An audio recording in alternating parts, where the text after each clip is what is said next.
حضرت جنید بغدادی، یہ تو حضور غوث اعظم کے بھی پیر ہیں نا، یہ تو حضرت داتا علی اجمیری کے بھی پیر ہیں۔ حضرت جنید بغدادی کے بارے میں داتا صاحب نے لکھا ہے کشف الماجوب میں، فرماتے ہیں میں عالم بن گیا، پڑھ گیا، میرے ماموں بھی تھے، میرے مرشد بھی تھے حضرت سری سختی رحمۃ اللہ علیہ۔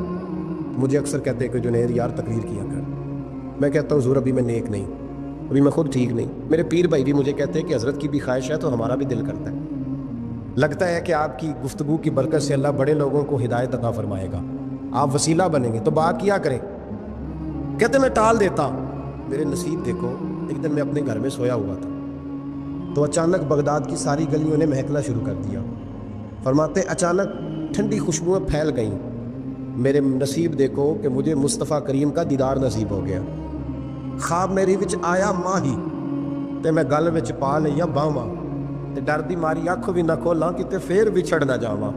کہتے ہیں حضور تشریف لائے تو مصطفیٰ نے بڑا ہی نوازا، محبوب نے بڑا ہی نوازا۔ کاش آپ کو لذت آئے اس بات کی، حضور نے اللہ اکبر بڑا ہی نوازا۔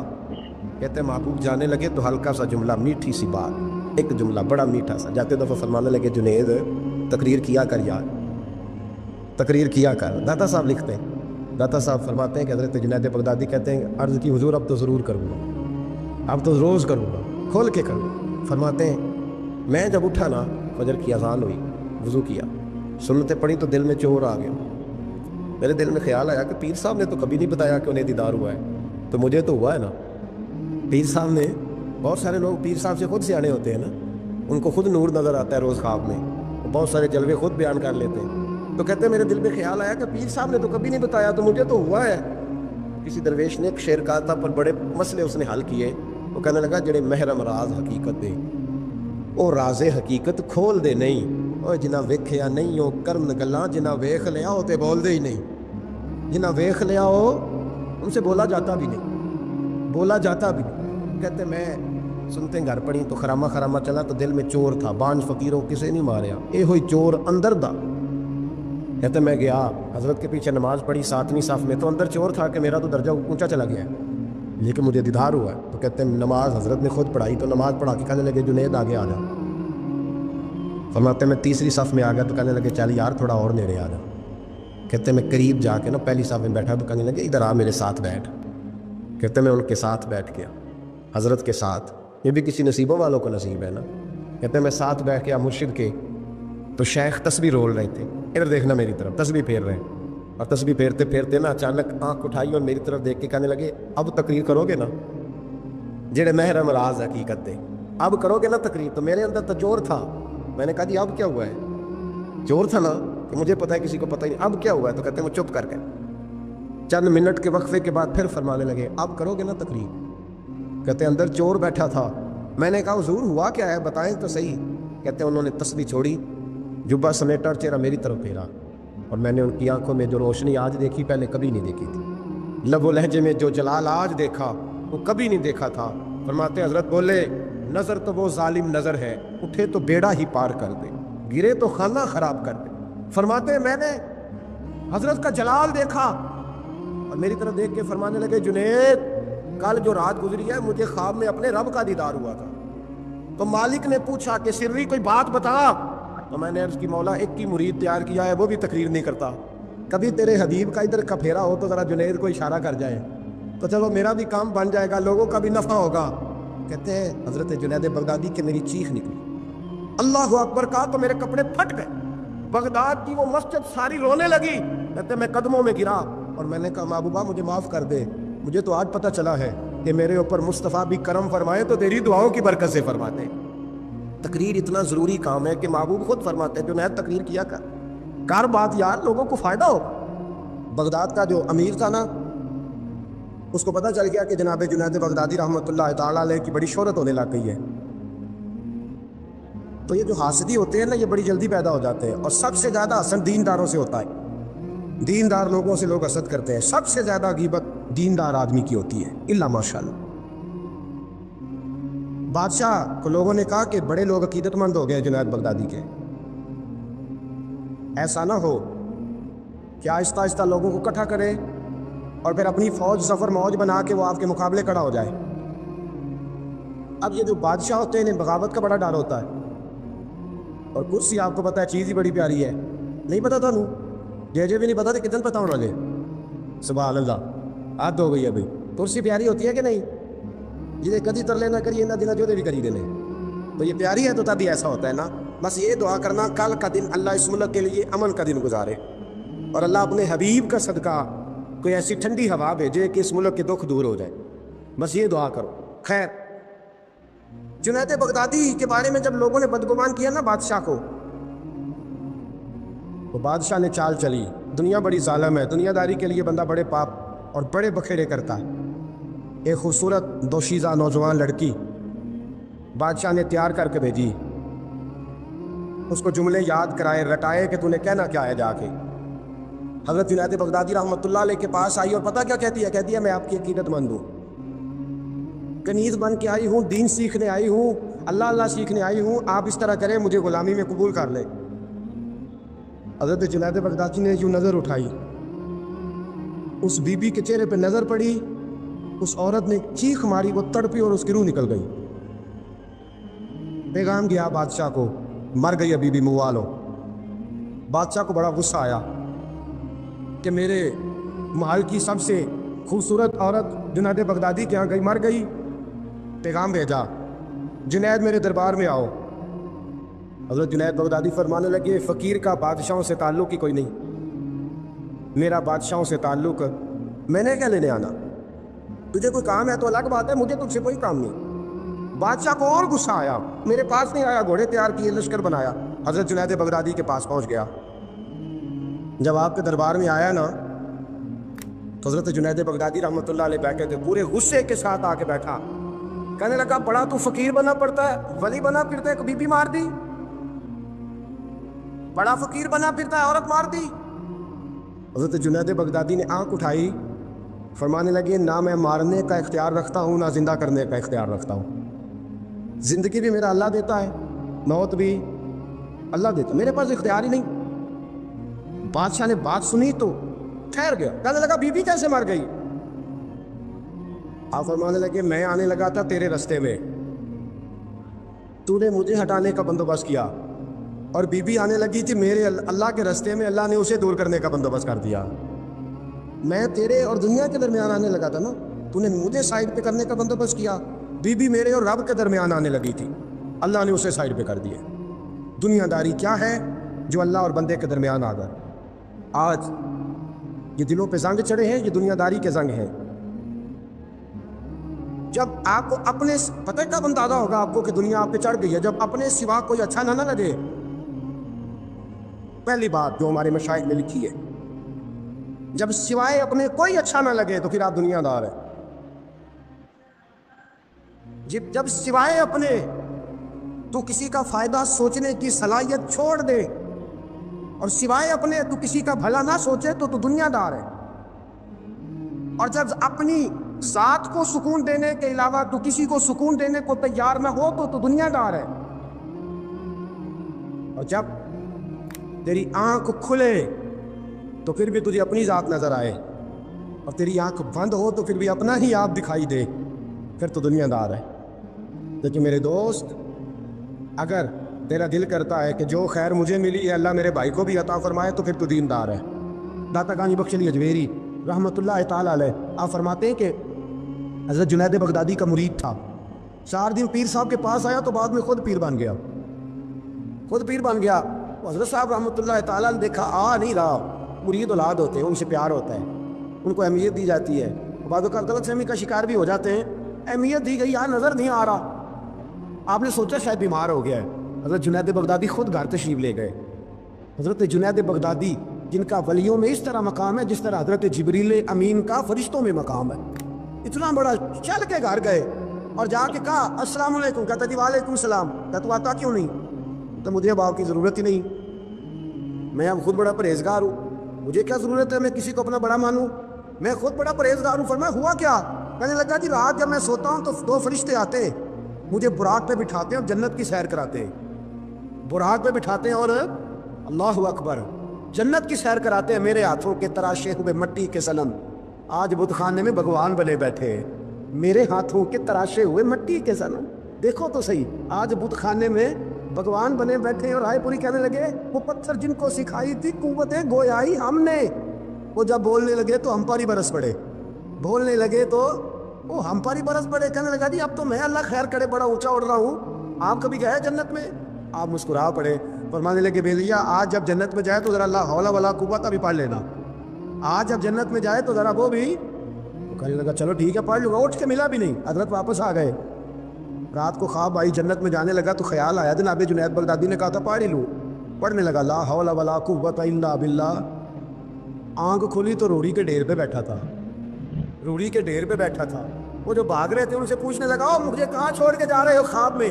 وہ کہنے لگے شیطان کے مختلف روپ تھے، تو اصل میں حضرت جنید کے پاس زیادہ آنے جانے لگا تھا تو اللہ کے قریب ہونے لگا تھا، تو ہم نے چکر چلا کے تجھے وہاں سے روکا، تو بیوقوف ہے سمجھ نہیں آئی۔ اب رونے لگا جاؤں تو کس منہ سے جاؤں، حاضری دوں تو کس منہ سے دوں، اب میں کیسے جاؤں اس کی بارگاہ ناز تک، کس طرح حاضری دوں، گرا جو ان کی نگاہ سے وہ سنبھل نہیں سکتا۔ لیکن جیسے ہی دروازے سے اندر داخل ہوا حضرت جنید نے آنکھ اٹھائی اور مسکرائے، فرمایا میں نے تجھے پہلے ہی کہا تھا کہ لاہور تو پڑھ لینا، فرمایا آ جا، اللہ والوں کے دروازے بند نہیں ہوا کرتے، رب کریم کے بندوں کے دروازے تم ہی بند کرتے ہو، دل کا دروازہ جب بھی کرتے ہو، یہاں تو دروازہ کوئی قابل تو ہو، ہم شان نہیں دیتے، مانگنے والوں کو تو دنیا بھی نہیں دیتے ہیں، تو آ تو صحیح، تو دیکھ تو صحیح، آج بھی بڑی خانقاہیں آباد ہیں، بڑے اللہ کے بندے، بڑے اللہ کے بندے جو بڑے طریقے سے لوگوں کو قائل کرنے والے، سمجھانے والے، لیکن ہم کسی کے ساتھ اصلاح کا تعلق قائم کرنے کو تیار، یہ والا سرمایہ ہم اکٹھا ہی نہیں کرتے، ہم خود بڑے ہیں۔ اللہ کے بڑا وہ ہوتا ہے جس کا کوئی بڑا ہوتا ہے، بڑا وہ ہوتا ہے جس کا کوئی بڑا نہیں ہوتا، وہ کبھی بھی بڑا۔ تو یہ صحبت ہے، کسی نے مامور غزنوی سے کہا تھا تو بڑے عدل کرتا ہے، تو کہنے لگے اسی لیے کہ میں نے حضرت ابو الحسن خرقانی کی ڈیوٹی کی ہے، میں نے ایک اللہ کے بندے کی، اس نے میرا دل صاف کر دیا ہے۔ کہنے لگے حضرت ابو الحسن خرقانی کو میں نے پیغام دیا، میں نے کہا بابا جی ملنا ہے، تو بابا جی کہنے لگے تینوں کام ہے کہ مینوں؟ آج کل دا مولوی میری طرح دا ہوتا تو آدھا چلو فوٹو تے آئے گی نا ایم پی اے صاحب نے، جانا چاہیے چھیتی کرو، باقی کم چھٹو سارے، پہلے اتنے حاضری دئیے، ایک قضا نہ ہو جائے، اللہ خیر فرمائے۔ تو کہا اب بادشاہ وقت مامور غزنوی کہنے لگا حضرت ابو الحسن خرقانی سے ملنا ہے، تو فرمانے لگے کہاں دیا کہ مجھے؟ کہنے لگا جی مجھے، تو فرمانے لگے آ جا ملنا ہے تو میرا کیا کام ہے تیرے پاس؟ وہ کہنے لگا آپ کو پتہ نہیں میں اولی الامر بادشاہ وقت واطیع اللہ واطیع رسول و اولی الامر منکم، تو آپ فرمانے لگے میری ابھی اطیع اللہ واطیع رسول ہی پوری نہیں ہوئی، اس سے آگے گزروں گا تو کوئی اور بات ہوگی نا۔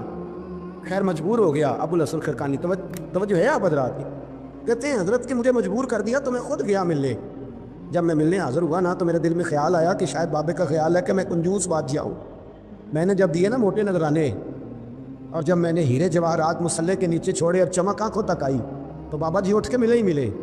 بڑی طاقت ہوتی ہے ان مال میں، سرمایہ میں، لیکن کہتے ہیں جب میں اندر گیا تو بابا جی نے میرا استقبال ہی نہیں کیا، میں نے ایک ہاتھ آگے کیا تو بابا جی نے بھی ایک ہی کیا، دوسرا کیا تو پھر انہوں نے دوسرا کیا، کہتے ہیں میں بیٹھ گیا، انہوں نے نا میری تواضع کی، ایک روٹی میرے ہاتھ میں دی، کئی دنوں کی خشک روٹی، اور ایک پانی کا گلاس دیا، کہتے ہیں میں چبانے لگا نا تو میرے گلے میں پھنس گئی۔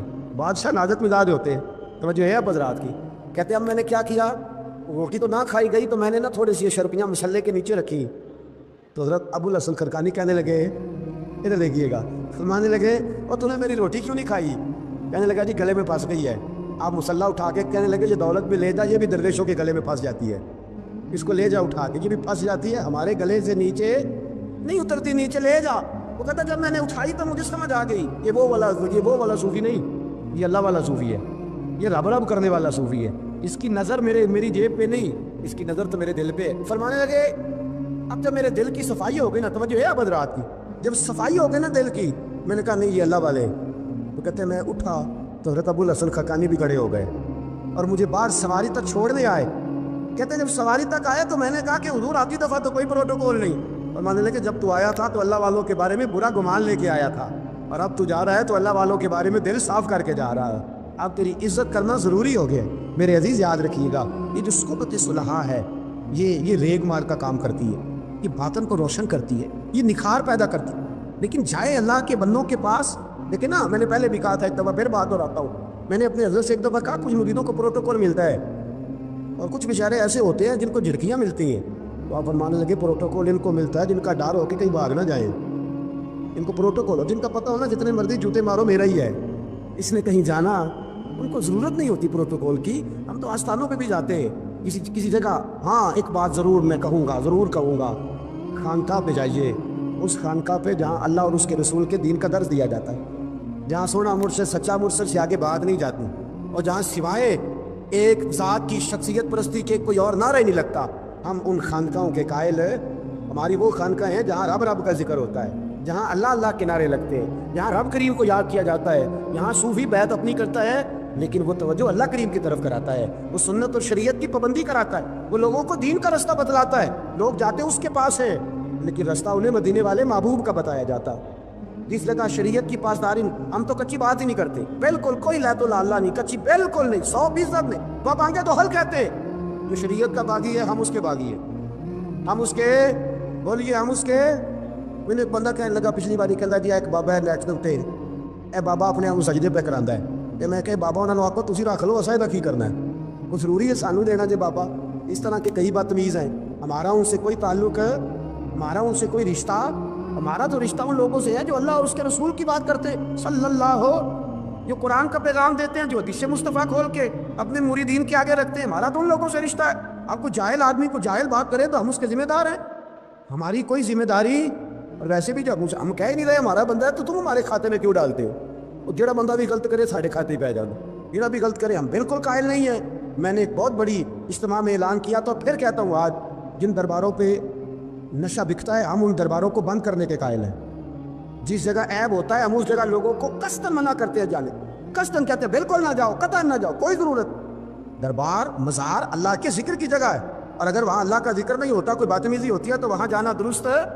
عورتوں کا درباروں پہ جانا درست ہے، ہم قائل ہی نہیں ہیں، قطعی طور پہ قائل ہیں. عورت بڑی باپ پردہ جائے گی، اس صورت میں جائے گی جب گزارا ہی نہ ہو، کیا ضرورت ہے؟ بالکل ہم قائل نہیں ہیں ان چیزوں کی. ہم اہل تصوف ان لوگوں کو مانتے ہیں جو دین کی بات کرتے ہیں، دین کا، اور جسے بسم اللہ بھی سیدھی نہ پڑھنی آئے، رٹی رٹائی دعا مانگے. ہم تھوڑے خشک لوگ ہیں، خشک لوگ ہیں، ہم نہیں کرتے پیروی، ہم نہیں دستبوسی کرتے، دعا کر کے کھڑے ہو جاتے ہیں. سنو، وہ آپ نے حدیث سنی ہے نا کہ 70 صحابہ تھے اور ایک دودھ کا پیالہ تھا، تو حضور نے 70 کو پلایا تو 71ویں نمبر پر پیا. مصطفیٰ کریم نے فرمایا اگر میں اللہ کا رسول ہو کہ 70 غلاموں کا جھوٹا پیتا ہوں تو بتا تیرا یہ بخاری مسلم ہے. لیکن اب ہماری نفاست پسندیوں کے رنگ بھی نہ لے ہیں نا، انہیں روٹی کھا لی ہے. اور اکثر اگر آپ ناراض نہ ہو تو بات کرنی پڑتی ہے، جب سامنے آ جاتی ہے تو کرنی پڑتی ہے. امیر کا جھوٹا ہو تو پھر خیر ہے، اگر غریب کا ہو تو جی اے چل سب تو پیے والا دے دیو، تو یہ ماڑے دا ہاتھ لگ گیا کہ تو ہو کے لیا.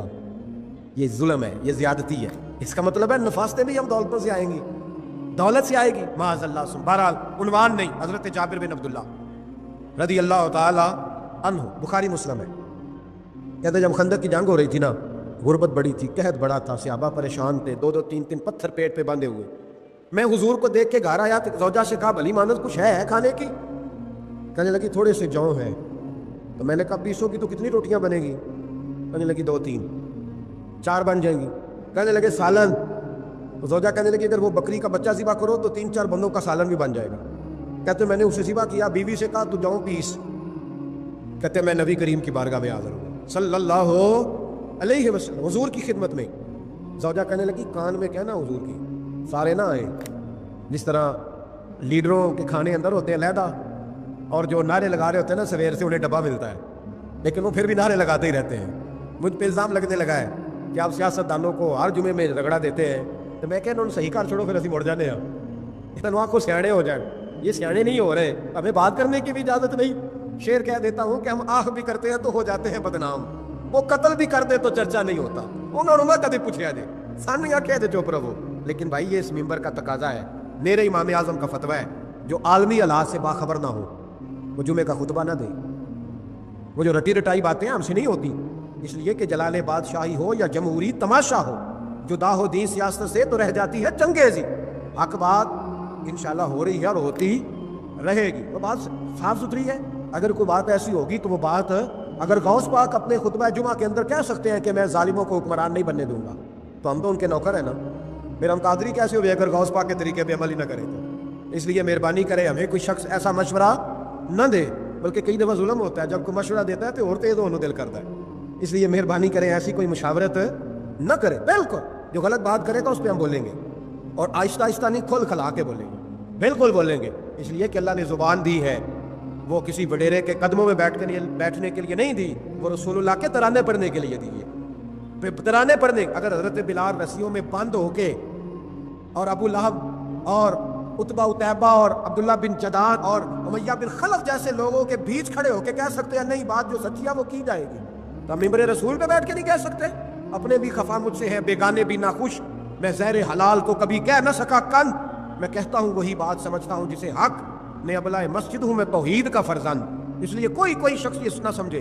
ہاں یہ بات علیحدہ ہے کہ ہمارا سیاسی ایجنڈا کوئی نہیں، ہمارا ایجنڈا رسول اللہ کی نوکری ہے صلی اللہ علیہ، سیاسی ایجنڈا کوئی نہیں اللہ کے وجہ کی محبت، تو سیاست کا چلن چھوڑ دیا، ہم اگر عشق نہ کرتے تو حکومت کرتے، وہ بات علیحدہ ہے۔ بہرحال عام دام پر سر مطلب حضرت جابر بن عبداللہ رضی اللہ تعالیٰ عنہ کہتے ہیں زوجہ نے کہا کان میں کھانا، میں نے کان میں جا کے کہا حضور 2-4 بندوں کی روٹی ہے آ جائے کھانا کھا لے، وہ والا رنگ نہیں تھا نا کہ لیڈروں کا کھانا اور کارکنوں کا کھانا چلو اور گل کر لینے، پیران دی یخنی تے روٹیاں پہ ہو کے کہندے حضرت جی بیمار نے تے مرید لنگر کھانے تے شفا ہے، تے میں کہا تم ہی کھا مار تینوں بھی شفا ہو جائے گی، تو اپنے لیے تے چوری پکائی اندر، یہ رنگ وہاں نہیں تھا۔ میرے نبی پاک سید عالم صلی اللہ تعالیٰ علیہ وسلم کے کان میں کہا حضور 4-5 بندوں کی روٹی ہے، حضور باہر نکلے خندق سے، باہر نکل کے فرمایا چلو بھائی سارے، جابر نے کھانا پکایا ہمارا، حضرت جابر کہتا ہے میں نے دوڑ لگائی گھر آ گیا، اور میں نے کہا تجھے تیری مار ہوئے، حضور تو 1000 سے زیادہ بندہ لے کے آ رہے، تو کہتی تو نے کہا نہیں تھا نبی پاک سے 4-5 بندوں کا ہے۔ حضرت جابر کی زوجہ کا عقیدہ سنو، کہنے لگے میں نے تو کان میں کہا تھا، دوسرے نے سنا بھی نہیں، وہ تو حضور نے کہا سارے چلو، تو کہتے ہیں زوجہ مجھے تسلی دینے لگی، کہنے لگی بس پھر جو نبی آ رہے ہیں وہ انتظام بھی کرائیں گے، جو آ رہے ہیں وہ انتظام بھی کرائیں گے۔ کیا کہا مولانا حسن رضا نے، قلم توڑ دیے، کہنے لگے آج جو عیب کسی پر نہیں کھلنے دیتے، آج جو عیب کسی پر نہیں کھلنے دیتے، ارے کب وہ چاہیں گے میری حشر میں رسوائی ہو، دل میں ہو یاد تیری کوچائے تنہائی ہو، پھر تو خلوت میں عجب انجمن آرائی ہو۔ کہتے حضور آئے 1000 سے زیادہ کا لشکر لے کے، اور مجھے فرمانے لگے روٹیاں نہ پکانا، پہلے آٹا میرے پاس لاؤ، اور چولہے سے کھانا نہ اتارنا، مجھے لے جاؤ۔ کہتے میں نے سالن بھی پیش کیا، روٹیاں بھی، حضور نے تھوڑا سا لواب دہن آٹے میں ڈال دیا، لواب دہن تھوڑا سا لواب دہن ہنڈیا میں ڈال دیا، فرمایا اب نکالتے جاؤ اور کھاتے جاؤ، میرا جھوٹا ہو گیا اب نکالتے جاؤ۔ حضرت جابر بن عبداللہ کہتے ہیں 1400 بندے نے کھایا، ہمیں نہیں پتا روٹیاں کدھر سے آئی، اتنی برکت ہوئی پتہ نہیں کدھر سے آئی، سالن پتہ نہیں کدھر سے آیا۔ کہتے ہیں سارے سیر ہو کے کھا لیا، تو فرمایا چلو بھی جاؤ جا کے کام کرو، مجھے فرمانے لگے اب تو بھی کھا، آ جا بچے بھی بلا۔ کہتے سب نے کھایا، حضور اٹھ کے جانے لگے، تو فرمایا ذرا روٹیاں دیکھ، پہلے زیادہ تھی کہ اب زیادہ ہے، ذرا دیکھنا سالن پہلے زیادہ تھا کہ اب زیادہ ہے، تو میں نے کہا نہیں حضور پہلے سے زیادہ ہے، میرے محبوب کے تبرک میں اتنی برکت ہے، تو حضور کے وجود سے جو چیز لگ جائے تو اسے قیمتی نہیں سمجھتا؟ کہاں بیٹھ کے دین پڑھا ہے؟ یا ہمیں سمجھا لے یا پھر ہم تجھے سمجھائیں، صحیح تینوں سمجھائیے، تو صحیح کر کے سمجھائیے، وہ لوگوں کو گمراہ کرتے ہو، اتنا غلط نظریہ، اس قدر غلط سو۔ میں نا غار ثور پہ چڑھنے لگا تو مجھے وہاں ایک نیچے صاحب مل گئے، کہنے لگا ٹھیک لین چلے ہو، میں کہ تینوں اسی اتھوں میں نہیں پوچھ کے آیا جدو کرو آئے ہیں، اتھوں میں نہیں تینوں کچھ نہ بھیلیا، تو غلط فہمی دا شکار ہے۔ کہنے لگا وہ تو حضور تو کام سے گئے تھے، آپ کو کیا کام ہے؟ میں کہ ایسے لیے ٹائم نہیں تیرے نال گل کرن دا، اس واسطے کہ سانوں تے غار ثور پہ یاد ہوندی ہے۔ وہ واپس آ گئے، عام آدمی تھا، خیر وہ کہیں سے آیا ہوا تھا، اردو بولتا تھا، تو میں عمرہ کرنے کے لیے جارانہ سے واپس آیا تو طواف ہم کر رہے تھے، وہ بھی مجھے نظر آ گیا دوڑتا ہوا، میں انہوں بات مار لی، میں کیا حضرت حاضرہ تے پانیاں سے دوڑیا سن تے تو کا تو چھالا ماری پھرنا ہے، او پیا کولر تے جناب پی آرام کر جا کے، کہندے نہیں انہاں دی ادا تے ادا کرنی ہے، تو میں کہ اگر تو حضرت حاضرہ دی ادا کرنی تے اسی حضرت ابوبکر صدیق دی ادا کرنی۔ عجیب آدمی ہے بھائی تو، عجیب بات ہے، لوگوں کا فلسفہ اپنا اپنا، اور پھر پکڑیں کہ اس بندے کو جو جواب نہ دے سکے، ایسا نہ کرو، یہ زیادتی ہے، امت کو اکٹھا کرو، اتفاق۔ یہ مجھ سے سوال کئی جمعے سے ہو رہا تھا، میں اصل میں نا ان موضوعات کو چھیڑتا نہیں، میری طبیعت اور ہے، لیکن کوئی بندہ یہ نہ سمجھے کہ ہمیں جواب نہیں آتا، یہ سوال اٹھا تھا، کوئی یہ نہ سمجھے کہ ہمیں جواب اللہ کے فضل سے، اللہ کے فضل سے، یہ قرآن مجید پڑھا ہے، یہ مسجد ہے، یہ جمعے کا دن ہے، ہم بات صرف وہ کرتے ہیں جس میں ضمیر اجازت دیتا ہے، اس لیے کہ سدا تو نہیں نہ رہنا، پتہ نہیں صبح اٹھ سو کے اٹھنا ہے کہ نہیں اٹھنا، تو قوم کو گمراہ کر کے دین کے نام پہ جانا کدھر ہے؟ اس لیے بھائی خیال ہوتا ہے کہ تم لوگوں کو خراب نہ کرو، ہم تو چاہتے ہیں امت اکٹھی ہو جائے، لیکن یہ ظلم کرتے ہو، جب چھیڑو گے کسی کو تو پھر تو اس کا حق بنتا ہے نا وہ بولے، تو چھیڑا جاتا ہے۔ تھوڑے دن ہوئے حضرت علی مسعودیہ کا سارا گھر گرا دیا، بلڈوزر چلا دیا، کہنے لگے یہاں لوگ آتے ہیں تو شرک ہوتا ہے، اور میں نے کہا جہاں اللہ کریم نے توحید پھیلانے کے لیے رسول کو بھیجا، 4 سال جہاں نبی پاک رہے وہاں کیسے شرک ہو سکتا ہے؟ کس طرح کی تو بات کرتا ہے؟ بہرحال